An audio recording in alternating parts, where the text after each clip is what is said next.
privacy, but when you're going live, I think you should answer your limits. So yeah, we're live.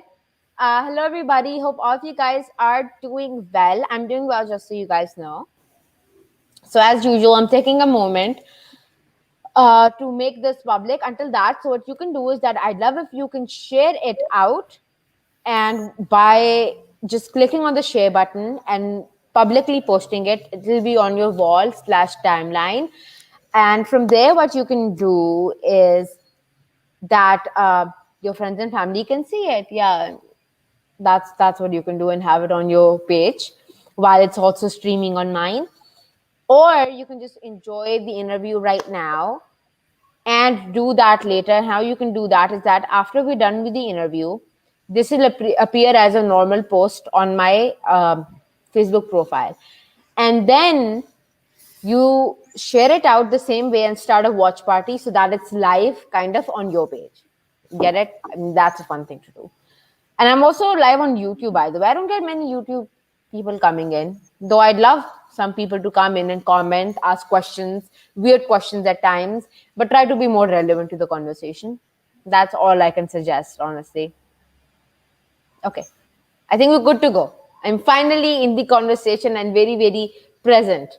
Yeah, I'm done with sharing out. Hello, how are you doing? Hey, is that Zafar there? Who is Zafar? Zafar, he's an influencer. Hey, Zafar. Hi, Zafar. How are you doing? I like the sunglasses. Yeah, he's a very classy person when it comes to sunglasses. He has this whole collection of like different ones. Yeah, I know a lot of people that watch my shows. Yeah. So I think we should get started with your introduction, and then we can start this interview with different questions. Sure. Your introduction. Okay. Well, hello everyone, and thank you, Raheen, for having me here. My name's Mark. I'm living in Scotland now, actually, although I've been working and living in various places and countries in the world. And I work in education. And it's kind of difficult to explain, I guess, in a nutshell, what I do, because I'm always changing. I'm always discovering new things and disappearing in different directions. I guess I would use the word consultant, education consultant, although I don't really like the term because it's kind of businessy and doesn't quite fit the way I feel about it. But I work in education in summary, mainly higher education, mainly teacher training, designing programs, designing courses for people, working with lecturers and professors in higher education, but also working with NGOs and charities and educational development, and just anything that comes along that aligns with my values and my passion, basically. Very nice. So, I mean, he's saying he's good. What about you? Hope you're good too. Yeah, we've got people coming in and finally commenting. So comments are really encouraged right now. Yeah, thank you so much. And I'd love if you can ask some questions about education, or maybe share your experience with education. That'd be nice. Okay, so let's start from like the beginning. I'm not gonna say it again because it'll show that you're old and you're not. Okay. Nobody is old. Okay. Even I feel that I'm old, and I'm 13. Right? Yeah. I felt like I'm old and since I was about 16, you know, because it depends on your experiences, right? In a way. I mean, Raheen, you're not, you know, I'm not the only one that's going to say this, but you're not your typical 13-year-old. I mean, when I was 13, you know, when I compare what I was doing to what you've already done, you know, very, very, very, very different. Yeah. I mean, the idea of being, just take one of your things, you know, stand-up comedian. The idea of me doing that at 13 is just a completely different universe, you know? So yeah, it's all relative to the experiences we've had, I think, you know? Yeah. And I started when I was 11. I started stand-up comedy when I was 11. So long time. Yeah. I mean, if you think about who's around you in your environment, I mean, if everybody was around you that was doing kind of the same thing, you wouldn't feel, you know, it would feel quite normal, but that's not typical for an 11-year-old to sort of to do that. So, I mean, sorry, I know you're going to be asking the questions, but I'm curious. I mean, do you find yourself gravitating towards friendships with people who are a bit older than you because you can Yeah, relate? that's always very true with me. Yeah, you can basically, what I like is for it to be a conversation. You can also ask me questions at any point of the interview. um Good. you know what, this has always been, because even when I was like a very small child, I'd usually have friends that were, 2, 3, or 4 years older than me. I don't know Yeah. why. That always happened. Now, by how things are right now, it's like 2, 3, or maybe 4 decades older than me. Right. That's changed. So I've got like friends, like a lot of very close friends. They're like twice, thrice, and like very old. They're like my grandpa's age. Not Yeah. mentioning anybody, but yeah, they're quite old. Yeah. Yeah, that's not surprising. I mean, it's not surprising. You find your tribe in life. You find people that you relate to, and age is one of the least consequential things about us. It's much more to do with our context and our environments and our influences and who we are as people. So, yeah, absolutely. Yeah, age is nothing to do with it. It really isn't. Hmm. That is very true. So, how was your early childhood? What were you doing? How were your interests? And Yeah, I mean, I grew up. So I'm back living in Scotland now, and but I'm living in the Scottish Highlands, and I'm not from the Highlands. I'm from just north of Edinburgh, in a town called Glenrothes, and it's one of these. It's one of these towns that was built. There was 5 towns built after the Second World War in Scotland to help with the housing shortage, and they're called new towns, very imaginatively titled. And so I was born in one of those, and it was one of these. It was almost like a town planning experiment that didn't really go super well, because what they didn't realize was you can't just build a new town and expect a sense of community to be there. Like, community is built organically, and you need to work at it. So I grew up in a town that there wasn't a whole lot of culture as such in my town, and there wasn't a whole lot of community. But I did find it in at quite a young age. I started skateboarding, and skateboarding has been my passion through my whole life. And so through skateboarding, I found my culture within my town, and that took me outside the normal lifestyle of pretty much most people in my social circle. So I think from quite young, I saw things a little bit differently. I wanted to get out of the town and see the world immediately, and I was exposed to new music and new experiences and new conversations that people at my school were not really having. So yeah, that's when my childhood took a different turn, I think. Yeah. hmm. And how was your education? Because I understand, and clearly, I mean, you're not in early school right now, so that's why Yeah. it is. That how was your experience, or how do you think that has, however experience that may be, has influenced your career as an education consultant, or somebody that has a background in education?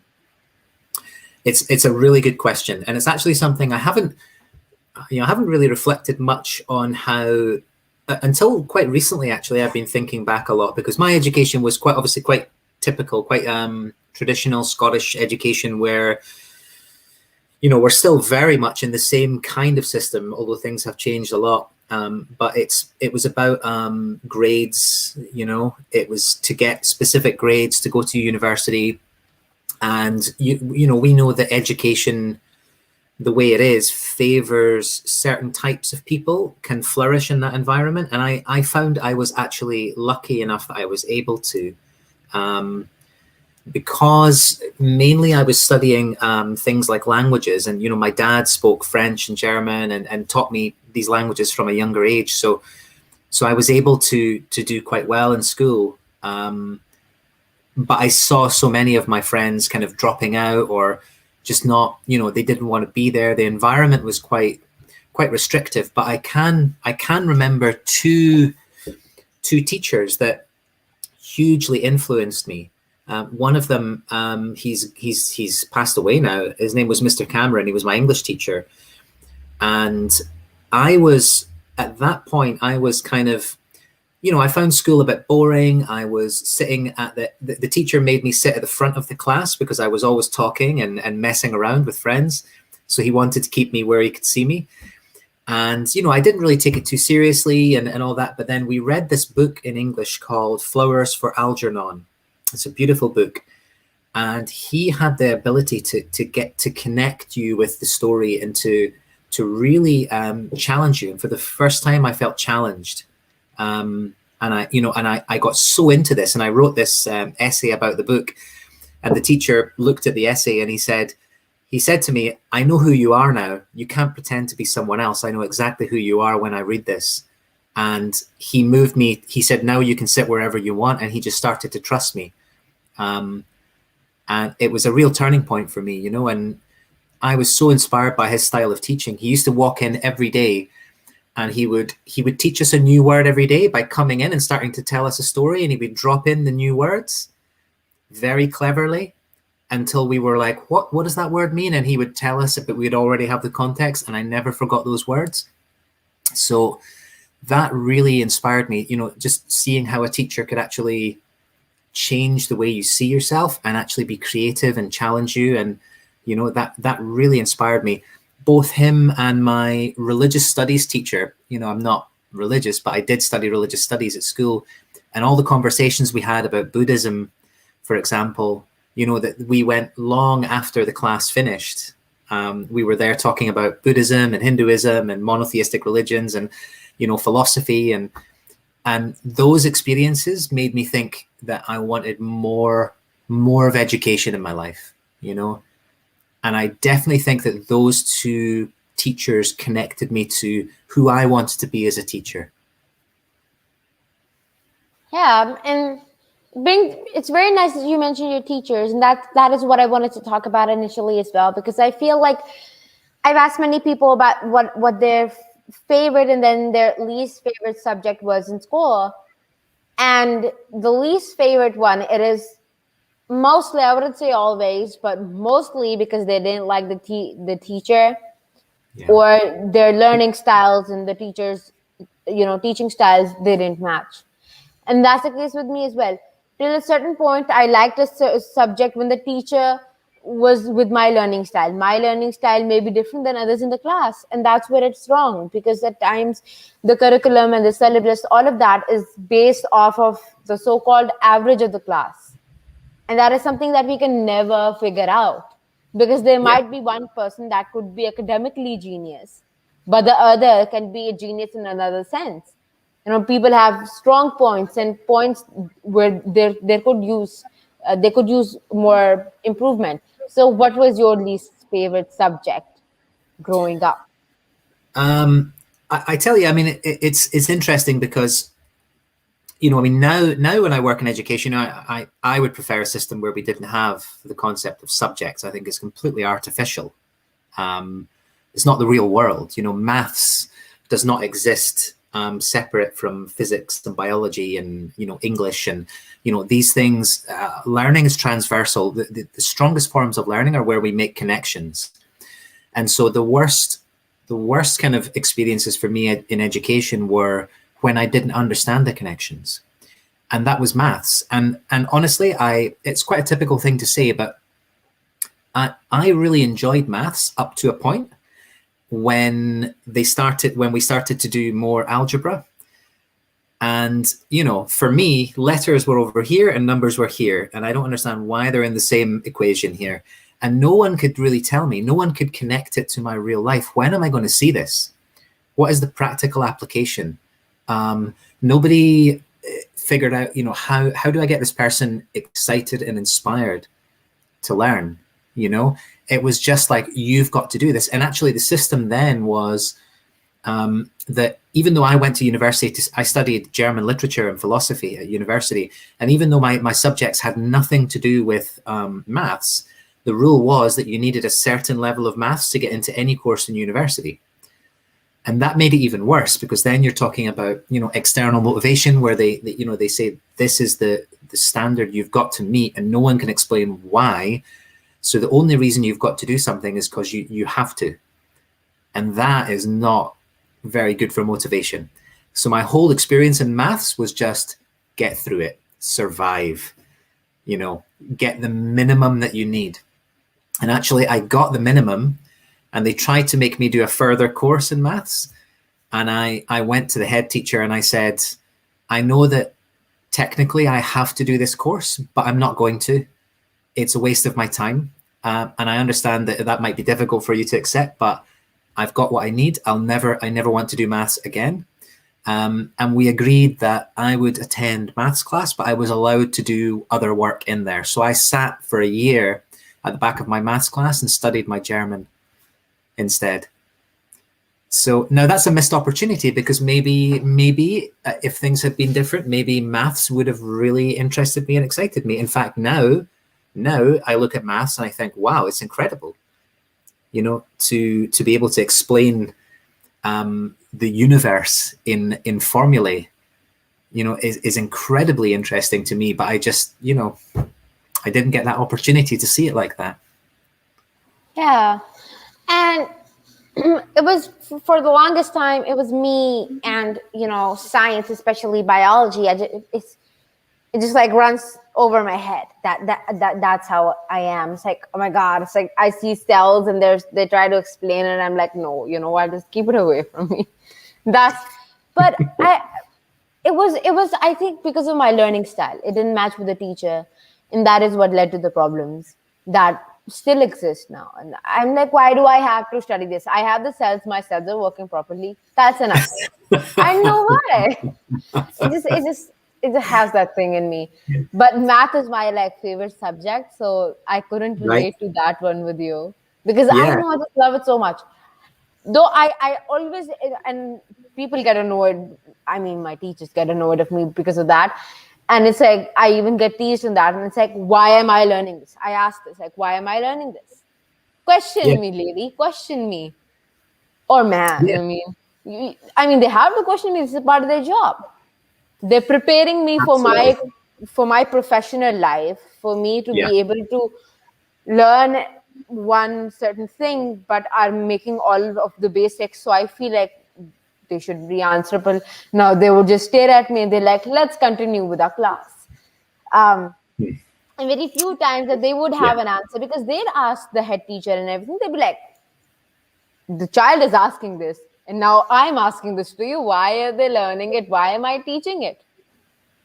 You've got every right to ask that. And in fact, anybody that feels threatened by that question needs to go back and reflect why they're in education.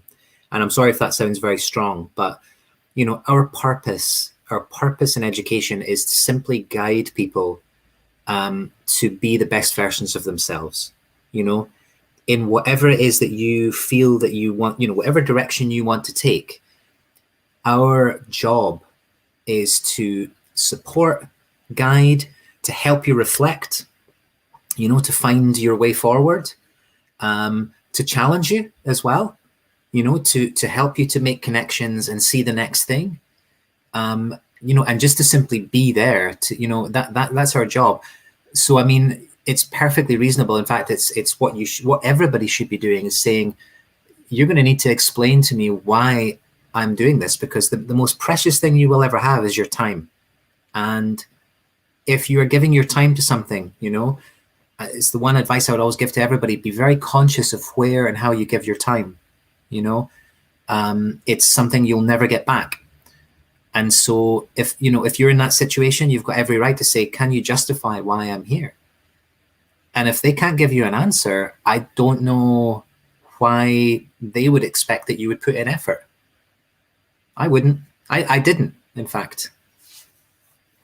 Yeah. And, it brings back to something I wanted to share with you as well initially.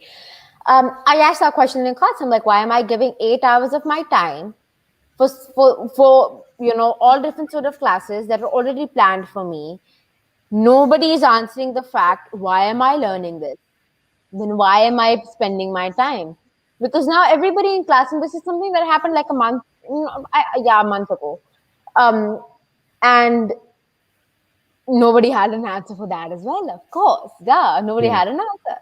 And I'm like, if I could be sitting 8 hours, I know I could make wonders happen, because I Yeah. sit like maximum 4 hours a day, half of what I sit on school. And I make wonders happen on LinkedIn, and I make wonder happen in my life professionally. Then why not Absolutely. invest the time Yeah. there? That's actually Absolutely. giving me, answers. And I mean, people that are able to answer me and my curious questions. And I left my Orthodox school. I've left my school. So, and I found a school. It's so interesting. It's an online thing. So it's basically physically I can't go, and physically then again it's going to take me more time, because going, staying there, stuff. It's 4 hours a day, only 4 hours. You only have to study for 4 hours, and for those 4 hours that you put in, you get more out of it. It's Yeah. concentrated time, right? You put in more effort, you have no distractions. And I have learned what I would learn in at least 4 months in 2 weeks. I just give the Yeah. test for that, like 5 minutes before our interview. Hmm. Um, by the way, I scored the first position in the class, just saying. Um, and it was for physics. But I feel like just the fact that I was given the liberty to choose, because my dad put it in front of me. He's like, do you wanna put that much into what you have no answers for, or do you wanna put it in this thing that people are Yeah. actually answering you because they're bound to do so, and that's pretty much in their kind of contract or whatever. Hmm. And I was like, okay, yes. Then why am I putting so much time there? I can have more concentrated time there. So all I do is like, I can even sit like 1 a.m. and like finish 5 a.m. in the morning. I can do like anytime. It's not Yeah. scheduled for me, because my Hmm. schedule is like very busy. So I can do anything, or I would have been in school by this time. So I feel like, yeah, it's the liberty that I was given. Um, and I feel like that brings up to the next question. It's a lot of time that the child, and I've seen this happening, that a person, they might not necessarily want to do a certain subject, want to major in a certain subject, or even study some subject. And Hmm. then there's also learning disabilities that we have, that people do not recognize. So that's something different right now. But parents do not understand, because Yeah. they too, by just education right now being a business and a school being registered as a business, um, it is that people have to create those averages to have the same curriculum all over the country, or all over the certain chain of schools, and that is Yeah. just wrong. So what advice would you like to give to all the parents out there? Whew. Well, I mean, there's so much in that, because it's so much about it's all interdependent. You've got lots of layers here. So first of all, you've got um, parents who themselves have come through probably an even more traditional system generally in the world, and who have those sort of, often have those kind of values that education opens doors, study hard and the world will kind of open doors for you. But it's not, the world has changed. And that's the first thing. If you're talking about parents, it would be that to kind of to reflect on how much the world has actually changed since then. The value of a degree, for example, is very different than it was. We're still kind of going from the time where a degree was, really like, oh, well, I've got a degree, and that opens doors. And now everybody's got a degree. And then, so, okay, I've got to go further and get a master's. But then you spent so long in education that when you go into your career, they say, well, where are all your communication skills and your critical thinking and your evaluative judgment and, cross-cultural communication? And, well, I didn't get those in university. Well, okay, that's what we need. So you've got this kind of mismatch, and it's a difficult time. And the difficult thing for parents at the moment, I would say, would be letting go. I think a lot of parents understand that if you really ask a lot of people of an older generation, you say, how much did you really use what you learned in school in your real life? A lot of parents will be on, if they're honest, they'll say, not a lot. So they're already aware that, there's a big difference between education and real life. But there's still that almost like a fear that if you don't follow the traditional path, you won't get success. And every parent wants their child to have a better life than they did. That's the natural order of things. They want the opportunities that they might not have had. And that's very natural. And so it's a difficult moment because almost parents are at the point where it's important to really reflect on how much the world has changed and how much the future has changed. The future is not predictable anymore. We're not following a linear process of development where you can kind of imagine where things are going to go in 10, 20, 30 years. That is not happening anymore.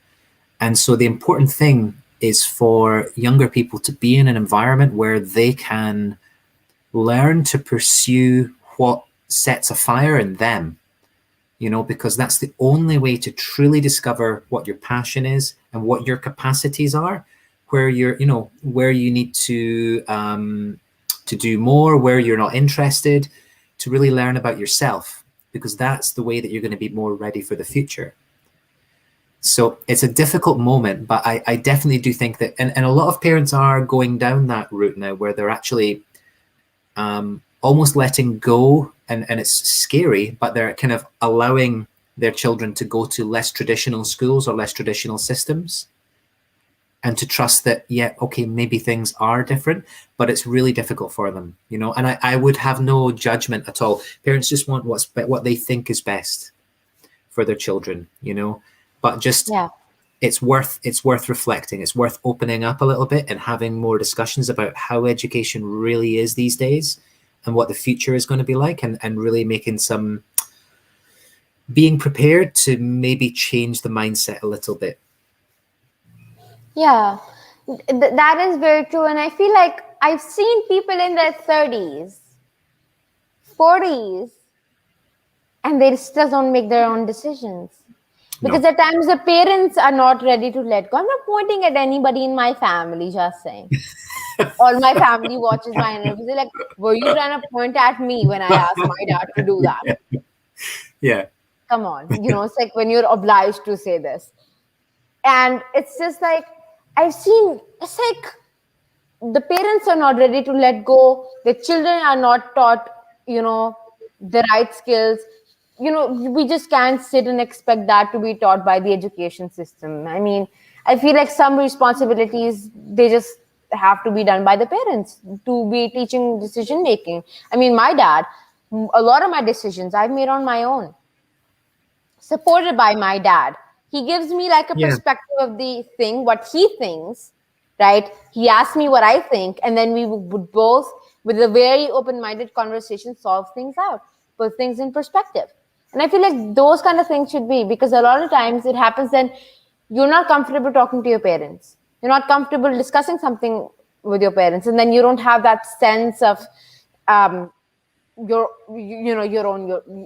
own boss. It's like, my parents are my in charge. And then that is, it just brings out the phase of, the rebel phase of your teenagers out. So I feel like how I have avoided that, and I don't know why people make fun of me. They think I'm a 40-year-old.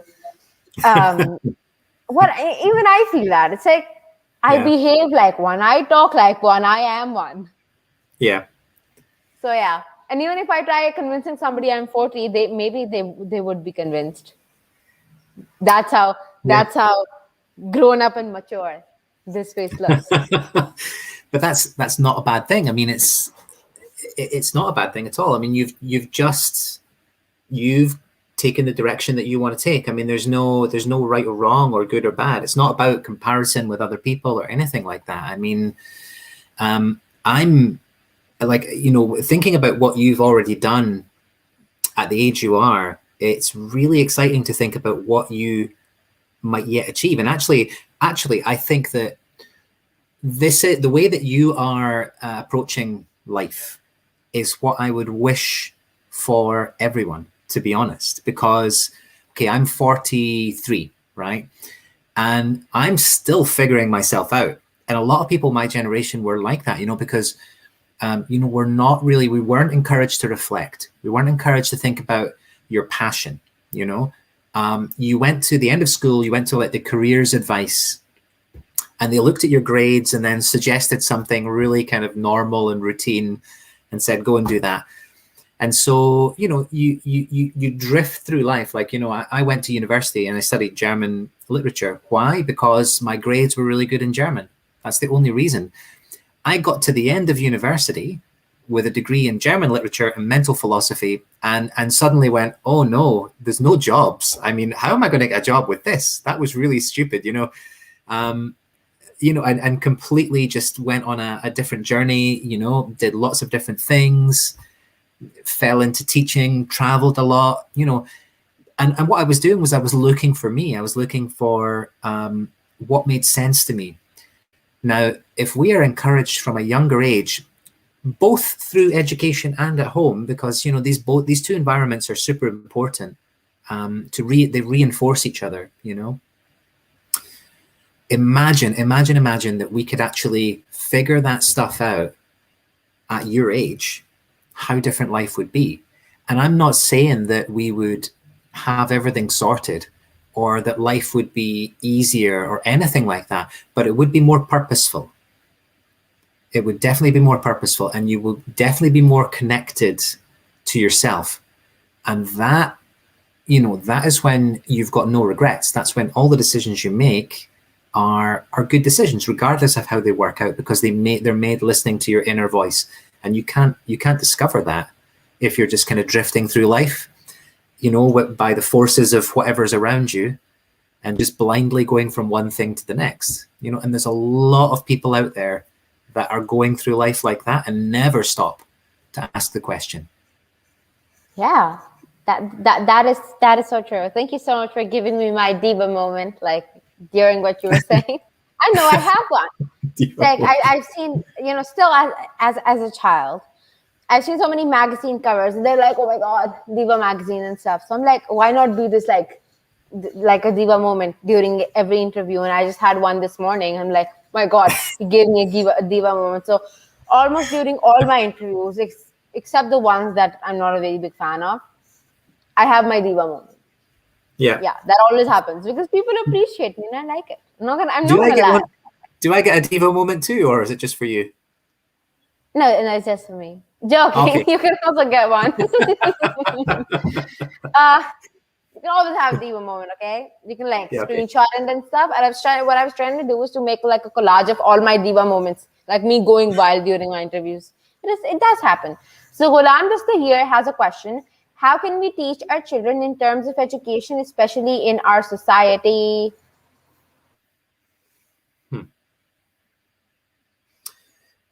Okay, so it depends when you say our children, if that's from the point of view of parents or in education systems. No. What he means is by parents and by the grown-ups of the society. Okay, so I'm not a parent, and I am definitely no expert on parenting. And all I can say is that that the really important thing is just, for me, is to think about how the world really is now, and to really listen to your child when they say what they want to do. Now, it's difficult because, there's parts of our brain that are still developing until we're in our mid-20s. If you think about what makes me, when I think about who I am, most of that information comes from prefrontal cortex here. That's my sense of self, the way I make future decisions, the way I evaluate consequences.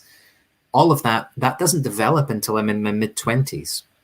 So it's not like, if your 14-year-old daughter comes to you and says, I want to join a rock band and, do a tour of Eastern Europe, that you should go, hey, whatever you want. You still got to be a parent. There is a balance to be struck. And of course you want to be there to guide. But at the same time, it's really important to give as much space and opportunity for your child to experiment, fail, learn, especially around the age of 9 and 10, because that's a critical moment. The age of 9 and 10 is when we develop self-consciousness, really. It's when we are aware that there's other people watching and evaluating us. And coincidentally, that's the moment where, you're getting more and more, you're about to start getting graded more and more.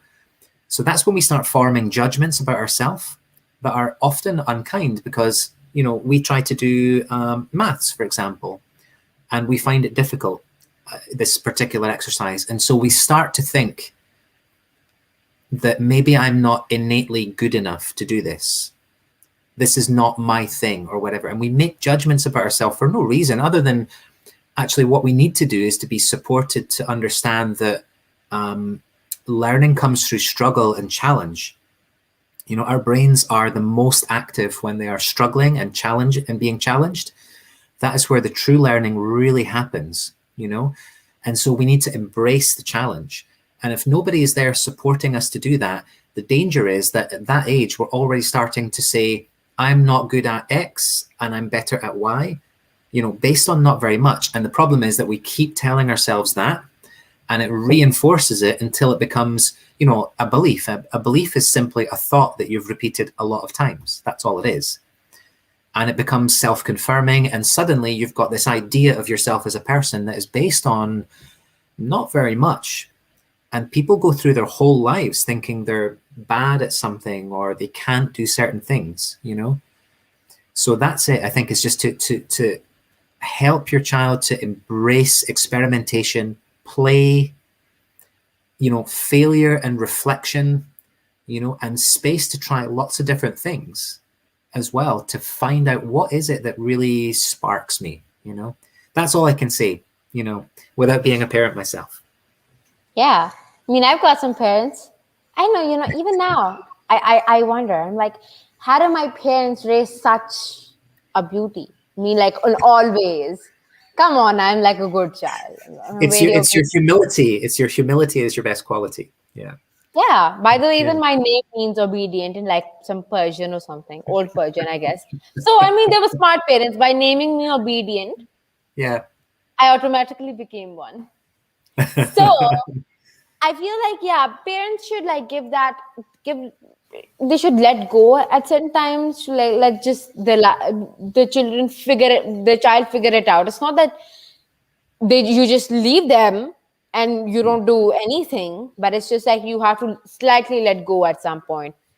And all I can say is that try to teach skills well in your own capacity, or encourage learning skills like problem solving, anger management, decision making, leadership skills. So many skills that there are, and I wish I was taught these skills in school, but I was never. And No. I'm surely saying this without not knowledge of any sort of schools outside my country, that I'm sure that a lot of children, and even now adults, they were never taught these kind of things if they didn't have maybe one very cool teacher. It's not as common as, I mean, really your experience is pretty similar to most other education systems that I've seen and worked in. That things like leadership are more explicitly talked about and developed later on in life. It's like, oh, we'll wait until they're in higher education and college and stuff, where it's super important now, and I just want to quickly come back to one thing, because you mentioned about the parents kind of about letting go. I just also want to mention that that there is a balance there, because nurturing and caring, supporting in a nurturing environment is still, even if your teenage son or daughter is kind of saying, hey, I don't need this, they do.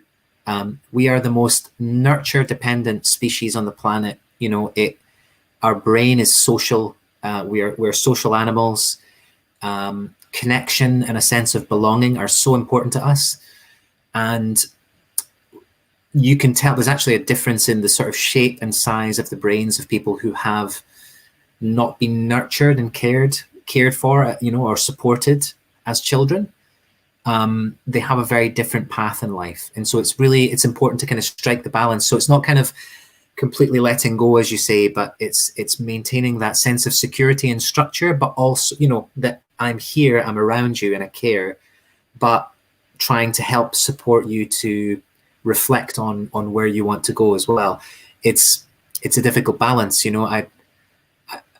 Parents don't go to a special school to learn how to be parents. We're all just trying to figure out how to do the best thing we can, but this is where schools can help as well, because if schools were doing this more and based more around self-discovery and working with the parents, because it's to form a sense of community and continuity around the child, that would be the ideal situation.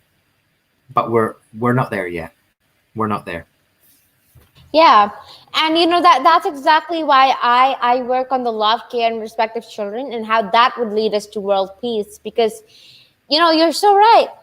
When a child is loved, cared, and especially respected, because if you're supposed to respect your elders, then the elders should give back the respect as well. And that isn't taught in a lot of households, I know. I'm just going to say that. Well, earlier on, Raheen, you said why, you quoted your teacher and you said, why is this child asking me why she's here? That sounds very hierarchical. Mm-hmm. That sounds like what you would call sort of power distance, which does not build empathic bonds. That's not like, I am a guide at your side here. This is, I'm here and you're there, and why are you questioning me? That does not develop anything useful in society. It doesn't. True.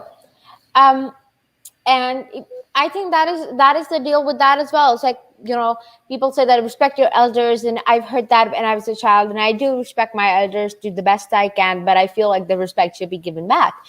And it is, and I read something about it, I forgot it pretty much, but it's that the children that are not loved, cared, and respected, they actually do tend to go to a rather not so good career path or any sort of path, Because everybody needs love, care, and respect. I mean, it's not just the children, but the children, I feel like it makes a bigger impact on them rather than people that are, adults, even mentally adults. I mean, I feel like that is important for peace, because when there's responsible citizens of the world, that is when it comes.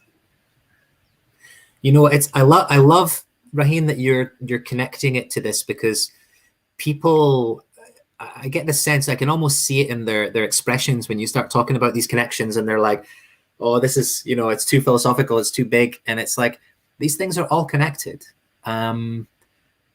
Going through education, being nurtured, but being supported to discover yourself, and to reflect on yourself, it gives you the sense that when you understand yourself better, you can develop empathy better.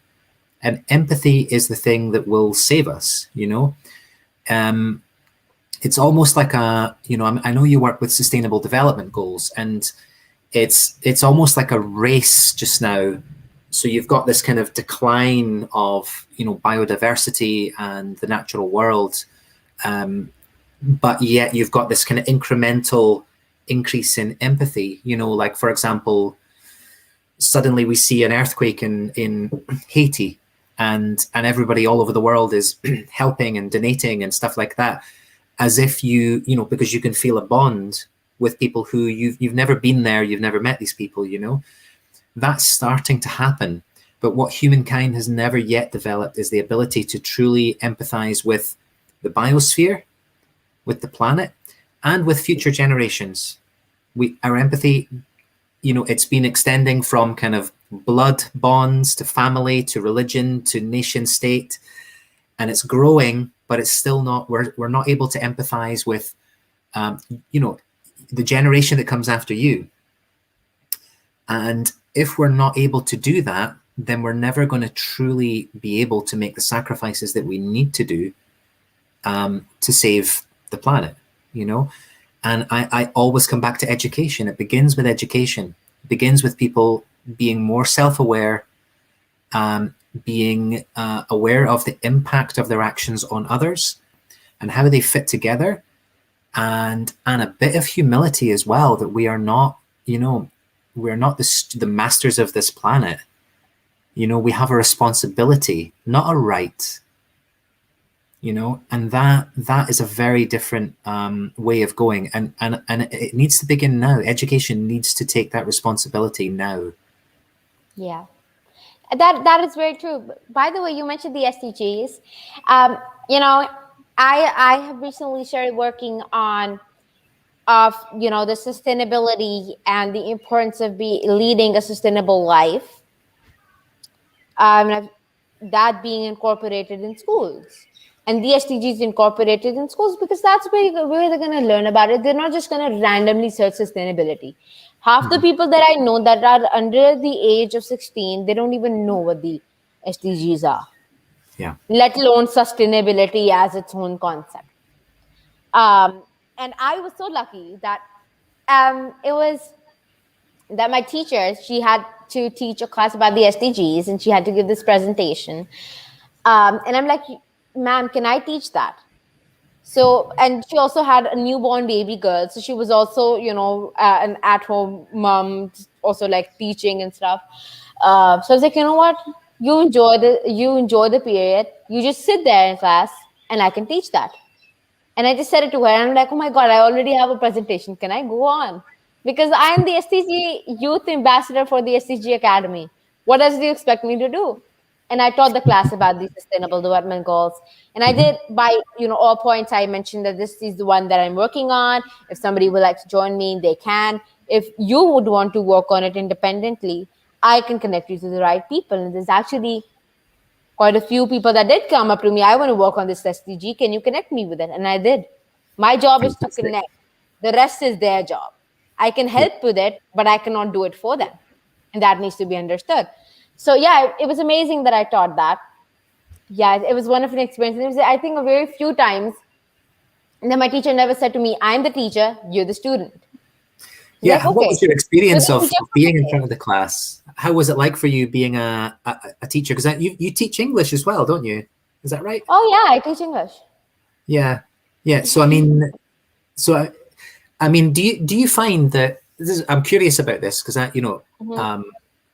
I remember my first time standing in front of a class, and it wasn't easy. It wasn't easy. And I wonder, did you start stand-up comedy before teaching? Because I imagine that would give you a lot of confidence, because when you've stood in front of a stand-up comedy audience, nothing is going to intimidate you after that. Whether you're speaking to 10,000 people, So basically, what I did was that I should teach in class. I mean, it was more unprofessionally and like informally. It was that the teacher would be on the leave or something, and she gave me the syllabus and stuff and what she had to teach, and I would write on the board and control the class. So I'd be the teacher of the class. So, and I've done that quite a few times before I started any professional activities. And when I did start stand-up comedy, after that, I feel like whenever I taught the class, there was an immense difference. Because before that, if somebody would make fun of me, oh, you're trying to be the teacher, I'm like, yes, I am the teacher. I'm not trying to be one.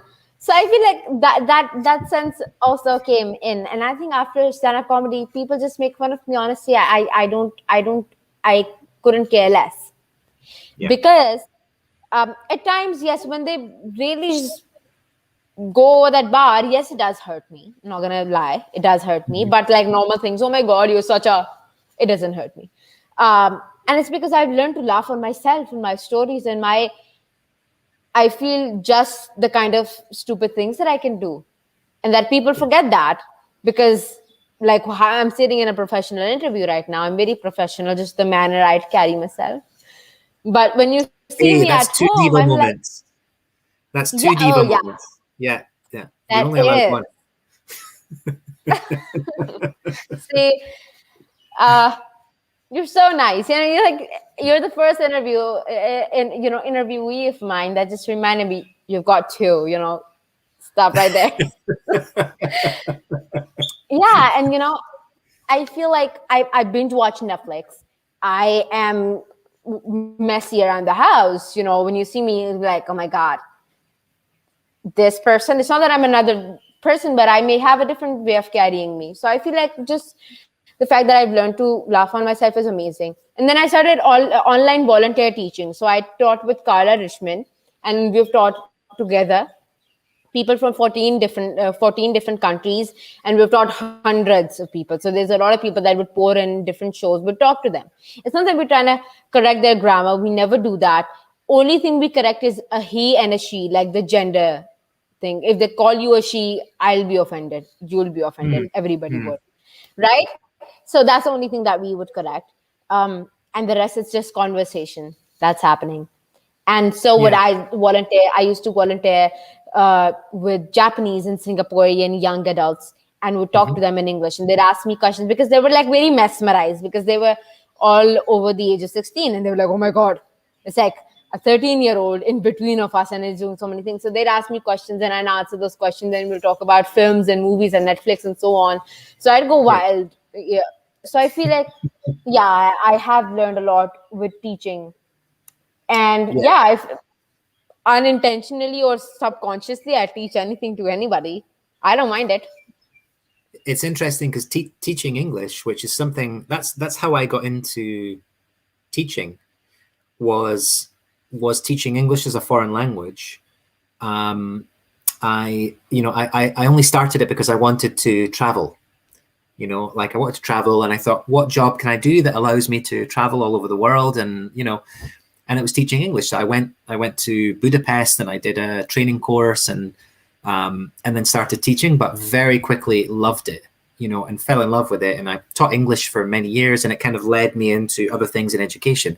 But I find that teaching English is, especially as a foreign language as well, is it's one of the best ways to kind of understand how to communicate something. Anything. Like, it's the best training ground. Once you can teach English as a foreign language, I feel like you can teach anything, anything you're interested in.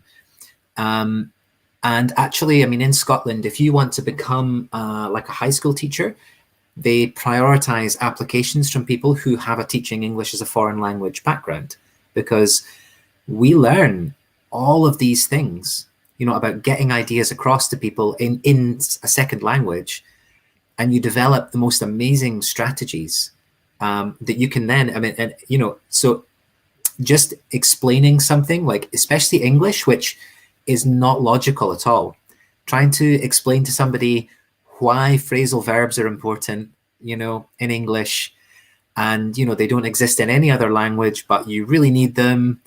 And this is why, and then getting people to kind of understand, it's so illogical. English has a million things where you just have to say, it's just like that. You just have to accept it. It's just, that's the way it is. And trying to keep people motivated through that, where, if you learn German, there's a system, there's a structure, and you can kind of be like, okay, everything works. And you learn English, it's like every day they're like, why do you do that? Why do you say that? And to keep people motivated and keep people interested and excited about it, you've got to be so resourceful. So what you're getting there is some amazing skills for the future. Trust me on that. Amazing. I mean, now it's like I have another Zemo moment where I'm trying to keep it inside of me right now. But I mean, I feel that we need to educate everybody about all these so many things. And I feel like an educational time, it's like, I feel at least from like the first grade till like your at the end of your like high school, it's very important. And it is solely because of the fact that it's not about the subjects in the classes that you take. It's about the memories that you'd make. Yeah. Right? Yeah. And it's like, I was like, you know what, Dad, I'm missing school in the COVID-19. It's like, no way you're missing classes. They're still online. You're missing your friends. And that's what makes school special for anybody that thinks school is special. And it's at times I've talked to people and it's like, how was your time as like a person at school? And they'd be like, don't go there. Because maybe they were bullied. Maybe it wasn't the best time of their lives. Maybe they were struggling with something. Now, everybody has their own, but I feel like if I go, forward in time, I've had an amazing time in school that I do, Yeah. and I feel like it's very important to just create. It's a memories just don't come together. People work for it to be created. I mean, my mom and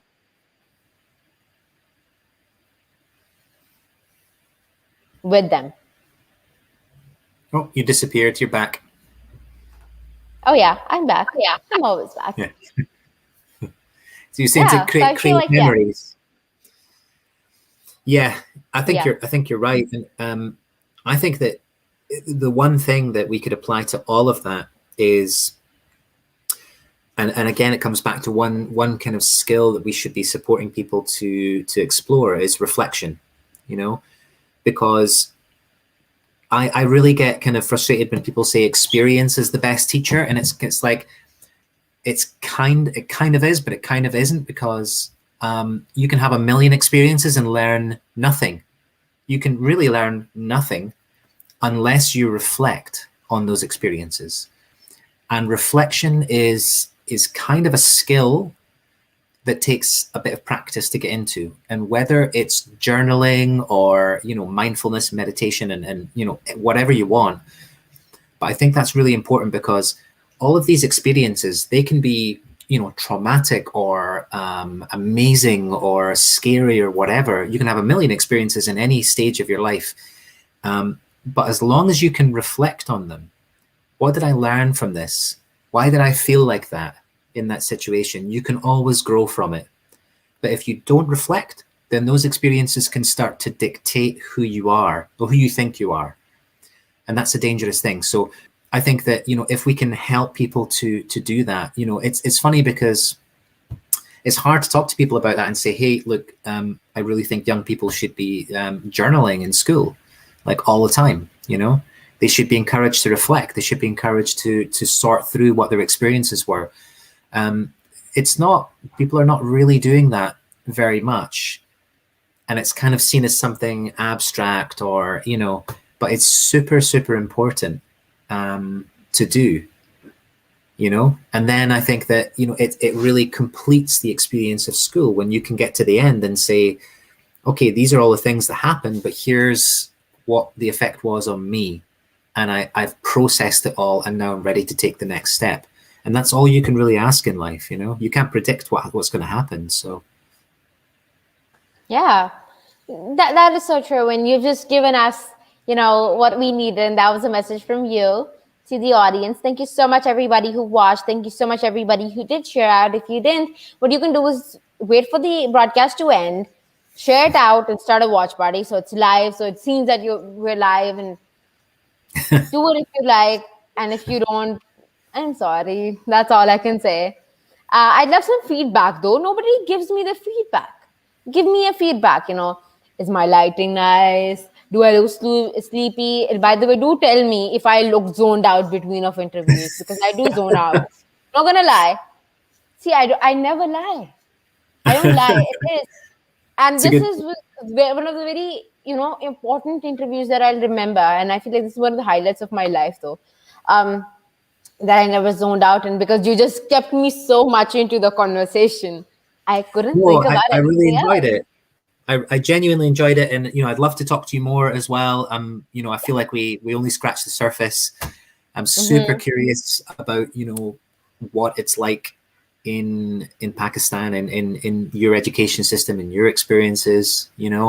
I'm really curious to see what you're going to do with the Sustainable Development Goals and your work there. I can't wait to see the path that you take. And I just want to extend the invitation that if ever you want to bounce any ideas off me, or if you ever just want to, talk about anything at all, or if I can help or support in any way, let me know, because I think you've got a really exciting path ahead of you. Thank you so much. Don't worry. I'll keep texting you and I'll keep annoying you. That you just can't get rid of me once you are with me, okay? Always know that. And I say that to everybody. It's like they just are constantly telling me to keep in touch. I'm like, you think I'll ever lose touch? I'll keep annoying you. I'm always with you. Okay. That's good Don't with me. worry. Life's all about connections. I'm more than happy for that. Yeah. Thank you It's so been a much. pleasure. Thank you so much. It's been so nice. By the way, when I do have it on LinkedIn, I'm just gonna tag you there or something. I think I can tag you there. Yeah. And so that you can also share it out. And if you have a Yeah. Facebook, then you can also do that. It's on my Okay. Facebook as well. So thank you so much, everybody. Ignore the voice in my background. I live on the main street. Just get it. Okay. And thank you so much for all the comments. Finally, I had a good comment box. I mean, I do, but Yeah. during interviews, people are very not in the mood of commenting. Let's just say that. Thank you Yeah, but so we much, had a couple. everybody. Yeah. I Thank mean, you. thank you so much. And I mean, I hope that I can have more people coming in for the show, everybody. Well, nobody can match up to your level of like coolness and amazingness and all those like cool adjectives. But come on, maybe I wish that was somebody near that place, okay? Near like somewhere. But come on. Who can match up to wait a second, I just forgot your name for a moment. So sorry. Forgot your name. So embarrassing. Mark, now I'm having my diva moment. yeah, you have. Please do that. I'll I screenshot finally it. got it. I finally got it. Yeah. Thank you. Thank you so much. I'm gonna end the broadcast with that.